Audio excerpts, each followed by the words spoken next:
Who knows? I'm the same way. Who knows? I'm the same way. Who knows?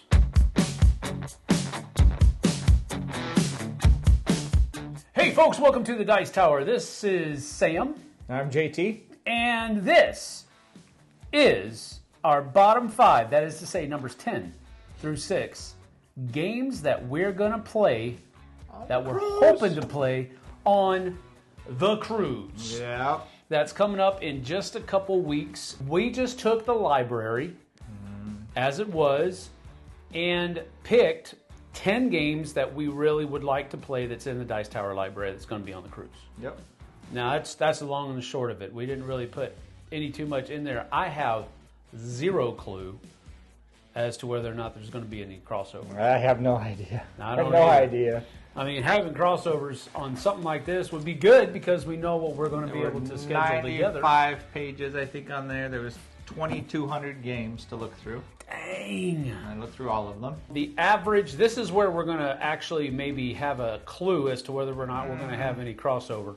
My average weight for the entire 10, Okay, I like that. 2.35.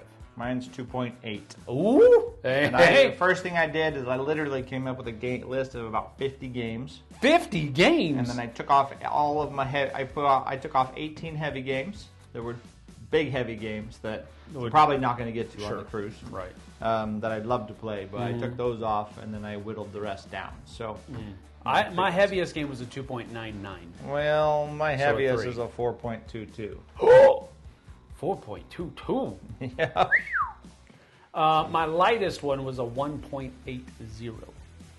2.1. Ooh, yeah, I don't know. That's Not all right. looking good No, for the it's not crossover. Not looking good for the crowd.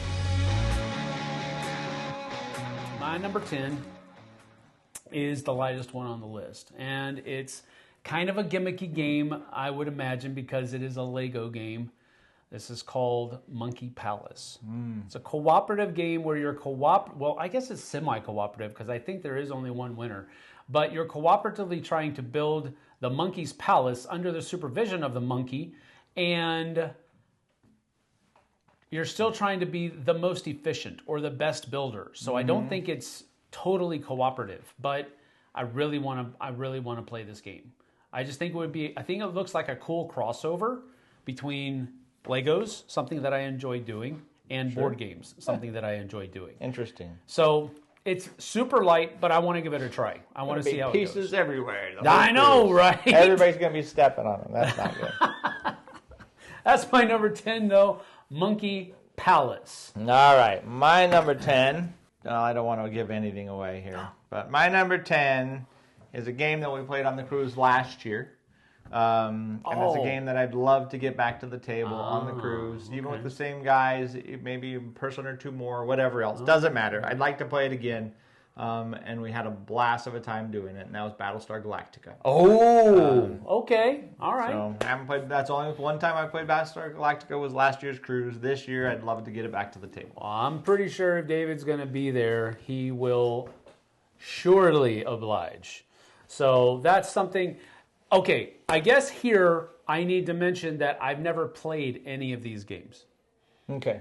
That was not a moniker that we gave that we talked about giving this list. That was something that I That's imposed. what I was going to say. This is the only one on my list that I've played. Okay, well that's cool. That's cool. So That's why I didn't want to give anything away. 90% on track there. But these are all games that I haven't played. I would love to play Battlestar Galactica again, especially with the same guys that we played with the last year. Yep. Awesome. All right, very cool. Nice pick.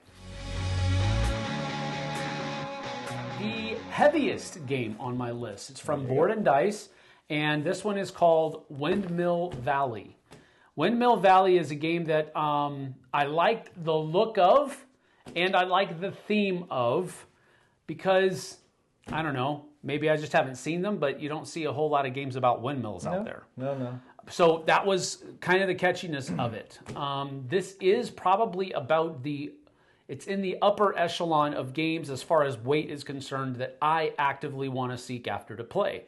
And there are a few exceptions to that. And you probably know what those one or two exceptions are. But this one, it looks interesting to me based on theme alone. and I like the company. The company that puts it out, Board and Dice, usually does great stuff. Yep. So I'm on board with that. I'm on board with the theme. Aesthetically, it looks pleasing as well. So that's pretty much everything that's drawing me into this game. I just haven't been able to play it yet. This has been on my radar since, gosh, I want to say Essen the year before last, because I think it released this year. It's a 2024 game, but it was being announced and talked about and demoed and stuff like that as early as last year at Essen. So I've been really kind of interested in this game for a while. I know it's in their library. I want to get it tried. Nice. This was on my short list, so you can sign me up. Put me on the roster. All right. Yes. My number 9 is a game that I don't really ever want to take much of Tom Vassel's time because he's a very busy man, but I'd love to play this with Tom because I know how much he sounds like he loves this game. My number 9 is Terrorscape. Terrorscape. In Terrorscape, it's a one versus many where one of you is the axe murderer or whatever else, the bad guy in the mansion or in the house or whatever. Everybody else is trying to hide from this person. There's some really cool mechanics to it, but it's just that feel, and you got to figure out how to survive the axe murder or whatever else. Terrorscape looks really cool. Tom's really talking it up, really likes it a lot. So yeah, this is a great one that I'd love to get to the table and give it a try. So. That's cool. That's cool. I really know very little about this game, honestly. Horror games just don't really appeal to me. But one versus all usually is a fun situation to come into. So cool. A game that's been on my radar here just for a little bit. I think I first was alerted to this maybe Origin. No, I want to say Gen Con this year. Saw that it was among the things that were going to be at Gen Con, and I wanted to go check it out. I didn't get around to it, though. This one's called Happy Home. It's a game that is about interior design, which thematically doesn't really reach out to me. However, it's just quirky enough of a theme to pull me in. Honestly, when I first saw this, I immediately thought of Decorum. Sure. I immediately thought of Decorum, and I enjoy that game, if not for how hard it is to figure out what other people are thinking. But I enjoy the idea behind that game, and this seems like it's a little bit lighter than Decorum is, because it's not cooperative or? I don't think it's cooperative. Yeah, I think you're trying to design your own home. Yeah. The thing with Decorum is you're cooperatively trying to do something with limited information. Yep. And that's a high complexity for me because it's hard for me. But Happy Home seems like it's going to be lighter than that in that respect, which is why it kind of appeals to me. So that's my number 8. Hopefully I can get it played. Nice. Happy Home. Sounds like not fun. Who knows? Who knows? Wow. My number 8 is a little racing game called Joyride, Survival of the Fastest. In Joyride, you got these cute little wooden cars that you're going around like a figure 8, trying not to smash into each other. I think there's some programming to it and some, and angling, you're setting up your angles in which way you're driving and stuff like that. But if somebody drives and turns your car, then you go the wrong way and all that kind of thing. Just good, stupid fun. This one should be fun for the cruise. I'm looking forward to it. It's one that I didn't kickstart. I was going to kickstart, and then I kind of skipped it, and now I wish I had. So we'll see. We'll see if it's good. Well, I'm pretty sure Doug would probably play it with us. Sure. Or just you. He has brought that to the last. Does he have Joyride? Yeah, he owns it. Oh, yeah, he owns it. So he knows how to play it too. So right on. That would be an easy fit. Right on. My number 7 is another game that's been on my radar for a while. I just haven't been able to get it to the table. I wanted to try to play it at the retreat, and I wanted to try to play it at Dice Tower East. And every time I went to look at it, it was always checked out. So that's a good thing. But this one is called Books of Time. And this one has a really cool mechanism where you're trying to...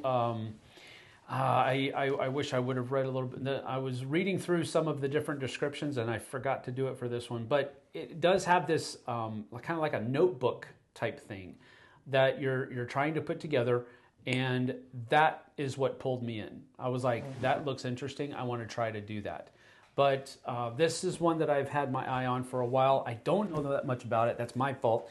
But I do want to try this one out a lot. It just looks interesting to me. So that is Books of Time, my number 7. Is it Vincent Trade artwork? Negative. It is not. There, negative 1 point. Just kidding. All right. My number 7 is a second edition of a game that I really love. I was actually surprised that it was in the Dice Tower library already. Yeah. But this is Ethnos second edition. Oh. Is shown in there. And I do want to play this. I love Ethnos. I want to see if there's changes made or if it's just... I'm not a huge fan of the graphic design of this one, at least the cards and the cute little animal characters and stuff like that. Yeah. But I want to play it anyways. I want to see how it plays and if it's better or worse or good or whatever else. I like the game anyway, so that is my number 7. Yeah, I knew they had it, but they probably put it directly into the library to replace the old version. I would imagine that's what they did. No, I don't know. Yeah, that's possible. I imagine that's what they did. But I do want to give it a shot. Yeah, everybody's going to be wanting to play the new one. Number 6 is a game that that this guy's been talking a lot about lately and playing a lot about lately. And as a matter of fact, I believe it's the only game he played at our last game night. Oh, Bomb Busters. He's been talking this one up. We could get stuck playing this all cruise. Maybe we'll just skip every other game. Okay, maybe I don't want to play it on the cruise. But this is one that looks interesting to me. I like the idea of cooperatively trying to defuse a bomb, basically. Now, one of the things, and I'll have to when I was watching you guys play it, I was feeling vibes of Xylotar. Does that make sense? Yeah, kind of. Yeah. Kind of, because you're trying to see who has gauging, what. Absolutely. Yeah. Okay. All right. That's one of the cool things. Xylotar meets the crew, meets the mines, meets I don't know. But it's just wow. Yeah. All right. Well, I really enjoy Xylotar. He really enjoys Xylotar. But the thing about it was that's what it was giving me when I was watching them play in between a couple of the games that I was playing. So I'm really interested to give this one a try. That's my number 6, Bomb Busters. The final one on this list. Whoa, what a fantastic game. That's a great game. Very cool. And we will definitely play it on the cruise, at least 17 times. Okay, my number 6, the last one on this list. This one's super cool. I can't wait to see it. I can't wait to play it. It might be higher up on my trying to get it played, which is kind of funny that I put it on my number 6, but... regardless, my number 6 is Freedom 5, a Sentinel comic board game. In Freedom 5, you have this cute little board that's, an old school like comic book city, and you're going all over this city, and it's got the characters from Sentinels in the Multiverse, and it's set in that kind of thing. But you pick your comic book hero, and you go and you're stopping bad things from happening, and I think you're defeating a big boss at the end or whatever else. But yeah, it just looks super cool, super fun, super, comic booky. Yeah. And I really think that's the draw to it. Yep. You feel like you're going to be in one of those cartoon comic book. Yep. That was one of your top 10 themes in games, wasn't it? Comics. No, superheroes. Not comics. Marvel. Yeah, superheroes. Yes, for sure, 100%. But yeah, that's my number 6, Freedom 5. Cool. I can't wait. That's a good pick. Really good pick. All right. Well, that is our bottom 5 games that we want to play on the Dice Tower Cruise coming up in just a couple of weeks. Yeah, what we will be doing on the other side of the cruise is we'll be giving a report on each of these 10. The bottom 5 and the top 5. All right. How many times we were able to play it and all that kind of stuff. So be on the lookout for that in January. But until then, you can go over to the Flipside right now and watch our top 5 games that we want to play on the Dice Tower Cruise. So go ahead and do that. After you drop us a comment and subscribe or click the bell icon here, go over there and do the same thing. We're going to have to skip eating at least a little bit. Just kidding. It won't hurt me that much. So it's all good. Me neither. All right, we'll see you guys and gals on the flip side. Take care. Take it easy.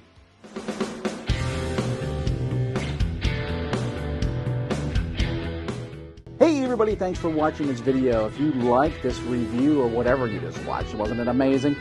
Check out our channel, Dice Tower. We have all kinds of things. We review games, we do top 10s, we play games live. It's all about board games, but especially the people who play them. Check out Dice Tower YouTube channel.